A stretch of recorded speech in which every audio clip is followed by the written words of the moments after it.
Fala, meus irmãos, tudo bem com vocês? Vamos então para o capítulo 6 de Marcos. O capítulo 6 de Marcos inicia com Jesus indo para Nazaré, a cidade onde ele cresceu, e o título dessa porção é que Jesus foi rejeitado em Nazaré. Essa é a cidade onde Jesus viveu, provavelmente com a sua família, até por volta dos seus 30 anos. O texto vai dizer que Jesus, ele mais uma vez no sábado vai para a sinagoga, começa a ensinar, e o povo começa a observar Jesus, e diz que eles ficam sem respostas, boquiabertos a respeito de Jesus. Tanto que a resposta deles não é esse o carpinteiro, o filho de Maria, e vão citando o nome dos irmãos de Jesus, no sentido de, a gente não conhece esse cara, ele não viveu a vida inteira aqui no nosso meio, então como é que ele realiza esses milagres? Porque provavelmente eles já tinham ouvido falar daquilo que Jesus vinha realizando. E aí outra pergunta a respeito de Jesus é de onde é que vem essa sabedoria dele? A gente não viu esse cara crescer aqui? Mais interessante é que eles falam a respeito de Jesus num tom zombador, porque eles dizem, esse não é o filho da Maria? Ora, as pessoas naquela época eram reconhecidas pelo nome do seu pai, não pelo nome da sua mãe. Dizia-se, esse não é o filho do José, o filho do João, o filho do fulano, do Beltrano, do Cicrano. E aí eles diziam, esse não é o filho da Maria, provavelmente no tom zombeteiro, no sentido de que da história da mulher que casou já estando grávida. O foco, então, é que esse povo se escandalizava por causa de Jesus, e aí Jesus ele diz, olha, nenhum profeta é desprezado, senão na sua própria terra, no meio de seus parentes, ou seja, a familiaridade das pessoas muitas vezes gera uma incapacidade de mudança de pensamento, gerou a incredulidade neles.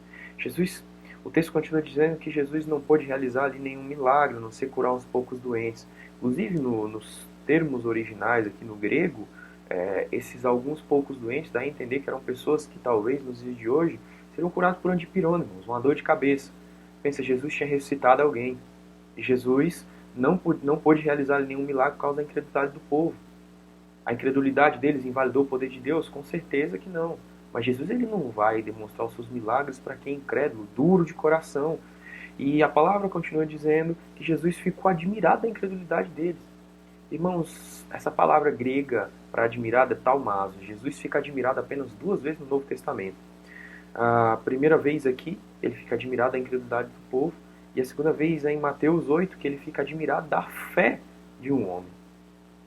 Então, o pecado da incredulidade é algo tão terrível que chegou a admirar o próprio Filho de Deus. Jesus, então, sai do meio daquele povo e começou a percorrer as cidades vizinhas, ensinando e manifestando os seus milagres. Aqueles que conheciam Jesus, conheceram Jesus. Aqueles que eram mais próximos, seus amigos, talvez, de infância, adolescência e juventude, foram privados do toque do Senhor Deus por causa da incredulidade. Jesus sai dali, então vai percorrer e vai às aldeias vizinhas com sua missão. E pela primeira vez nos evangelhos, Jesus comissiona os 12 e envia de dois em dois. Marcos é o único dos 4 evangelistas que faz essa observação, que Jesus envia de dois em dois. Jesus já está nos mostrando a lição do companheirismo na vida cristã e no ministério. E Jesus ele dá uma instrução para eles fazerem as obras que Jesus estava fazendo. Eu gosto quando Jesus diz aqui, acho interessante no versículo 11, que ele fala, olha, sacudam o pó dos pés, se alguém não quiser receber vocês. Sacudir o pó dos pés era um hábito dos judeus, quando eles iam até alguma cidade gentílica, e no sentido de, olha, a gente não vai levar nada dessa cidade, era um tom zombeteiro. Saímos de lá e já nem o pó nos nossos pés a gente vai levar.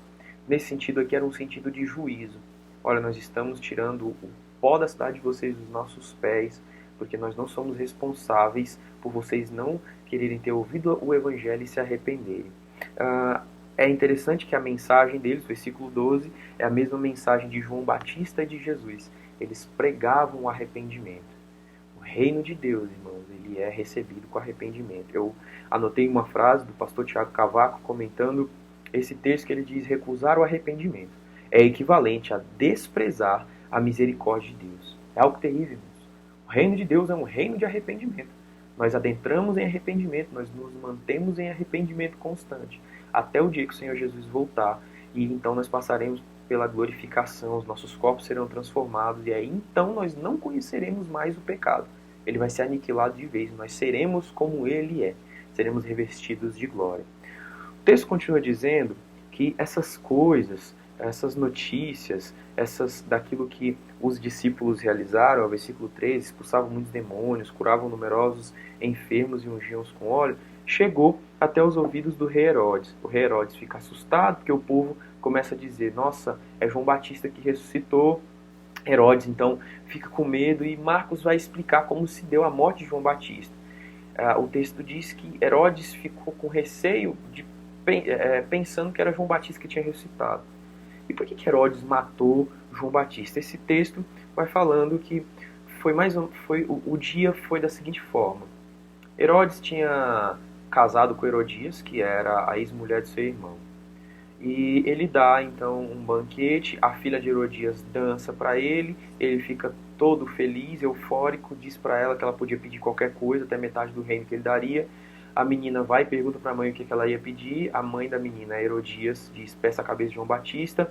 João Batista já estava preso, a mando de Herodes. Herodes, ele ficava impressionado com as palavras de João Batista e não fazia nenhum mal com ele no sentido de matá-lo, porque temia de acontecer alguma coisa com ele. O povo era muito supersticioso nessa época, pensando que algum castigo podia ocorrer com ele, mas mesmo triste, é isso que a palavra diz, ele manda então trazer a cabeça de João Batista. Ele entrega para Herodias. Por que eles dois tinham tanta raiva de João Batista? Os historiadores escreveram a respeito da história dele. Herodes tinha uma esposa, uma outra esposa, e ele tinha um irmão que era casado com Herodias. Ambos casados se apaixonaram, Herodes por Herodias. Ambos largaram seus cônjuges para viverem juntos. Esse João, então, mesmo Herodes não sendo judeu, ele julga Herodes baseado na lei dos judeus. Por quê? Porque a palavra declara, irmãos, que nós vamos ser julgados, nós temos duas opções de julgamento quando estivermos diante de Deus, do seu tribunal. Ou seremos julgados pelo sacrifício de Jesus.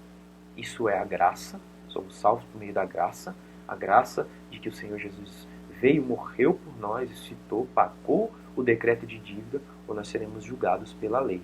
Só que ser julgado pela lei, a palavra diz que quem guardar 10 pontos da lei, 15, 20, 30, mas errar em um só, é culpado e réu de toda a lei. Então a lei, ela é uma tutora, ela é um tutor que nos conduz até o Senhor Jesus. A lei nos apresenta a nossa condição de pecador e sendo impossível de nós cumprirmos toda ela. Por isso nós nos apegamos ao Senhor Jesus Cristo. E aí Herodes e Herodias ficam furiosos com João e põem ele na cadeia. Só que é interessante que quando Herodes, depois de ter matado João e um tempo depois de ter morrido, o povo olhava para aquilo e acreditava que aquilo era um castigo de Deus. O fato de Herodes ter morrido era um castigo de Deus por ter matado João Batista. Para você ver como as pessoas elas eram cheias de crendices, de questões supersticiosas. Bom, o texto então continua dizendo que os discípulos de João Batista foram lá, pegaram o corpo, sepultaram, e aí o texto volta a falar a respeito dos apóstolos que saem na sua comitiva e retornam para Jesus. Eles voltam para a presença de Jesus, relatam tudo o que fizeram. Jesus fala para eles: vamos descansar. Isso já é lá no versículo 30. Vamos para um lugar deserto para descansar. Só que tinha muita gente e o povo descobre onde eles estão, chegam lá. E o texto continua dizendo que Jesus ele olha para a grande multidão que mais uma vez está ao redor deles e ele se compadece. E esse compadecimento aqui é um compadecimento espiritual, porque ele olha e enxerga as pessoas como ovelhas que não têm pastor. E o resultado de Jesus se compadecer é que Jesus começa a ensinar-lhes. Isso é o versículo 30. Jesus se compadece e logo em seguida começa a ensinar. E por quê, irmãos? Porque, irmãos, as mudanças, Jesus está sendo enfático nisso, só acontecem de fato na nossa vida de dentro para fora. E o ensino foi a forma que o Senhor Jesus encontrou e passou a maior parte do seu ministério focado nisso. Ensinando, ensinando, ensinando, ensinando. Porque uma pessoa pode receber uma cura e ir para o inferno curado. Uma pessoa pode receber um milagre de provisão e ir para o inferno a partir mesmo com essa provisão e esse testemunho. Mas se uma pessoa aprender ela então entrará no caminho do reino de Deus e manifestará esse reino ao longo da sua vida. Então o resultado de Jesus ter se compadecido foi que ele ensinou de novo. Bom, já ficou tarde, os discípulos então, olha, Jesus manda esse povo embora, a gente não tem o que comer, Jesus ele disse para os discípulos, deem vocês a eles algo para comer. Os discípulos, eles então, olha, eles ainda não têm dinheiro suficiente para isso. Veja, Jesus fala de comida, os discípulos falam sobre dinheiro. Jesus está tentando ensinar para eles que ele é o pão da vida, ele já tinha realizado um monte de milagres, os discípulos estão com os olhos nas questões terrenas. Jesus continua dizendo, olha, quantos pães vocês têm? Tratem de descobrir. No sentido de, gente, descubram qual é o lugar que vocês estão e a partir desse lugar eu vou trabalhar. Qual que é a realidade? Qual que é a nossa situação real hoje? Não o que vocês pensam. Então a situação é tantos pães, tantos peixes, Jesus dá graças, ele olha para os céus, agradece a Deus, abençoa, ele coloca então o foco novamente todo em Deus. É impressionante, Jesus glorificando a Deus mais uma vez. O foco do milagre é Deus multiplicando esses pães e esses peixes. O versículo diz que 42, todos comeram, se fartaram e ainda recolheram 12 cestos cheios de pedaços de pães e peixe. Esses 12 cestos aqui, o termo grego para cesto, ele dá a entender que é um pequeno cesto que os judeus usavam, que é para carregar alimento de um lugar para o outro, que era suficiente para pelo menos 2 refeições. Então não era algo muito grande. Era algo que talvez a gente podia considerar uma marmita, como nos dias de hoje, que eles poderiam levar então alimento para 2 refeições. O texto continua,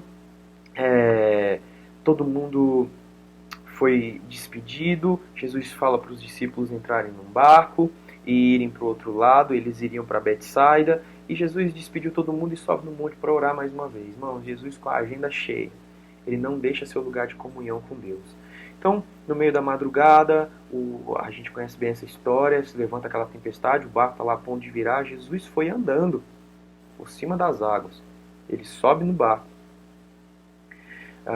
Antes os discípulos ficam apavorados e Jesus fala com eles, sou eu, não tenham medo, sobe no barco, a tempestade cessa de imediato, todo mundo ficou perplexo e diz que eles ficaram perplexos porque eles não haviam compreendido o milagre dos pães, porque o coração dele estava endurecido. Por mais milagres que esses homens viam, eles ainda estavam com o coração endurecido, talvez em parte, talvez, provavelmente em partes ainda. Eles não conseguiam compreender ainda a divindade de Jesus. Então eles chegam a Genezaré. Veja, eles saem para Betsaida, mas o vento manda eles para Genezaré, é outra direção. Mas tudo está sob o controle de Deus. Não é uma tempestade nessa vida que não esteja sob o controle de Deus. Eles descem em Genezaré, há uma discussão se essa Genezaré aqui é a mesma Genezaré onde Jesus expulsa aquela legião de demônios daquele moço. O fato é que quando eles chegam na praia, todo mundo reconhece Jesus e começa a trazer ali os seus doentes para que Jesus curasse então esses doentes.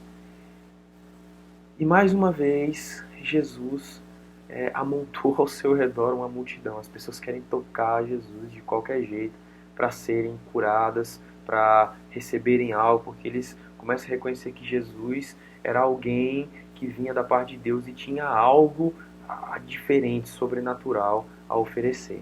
Então a gente encerra aqui o capítulo 6. Deus te abençoe.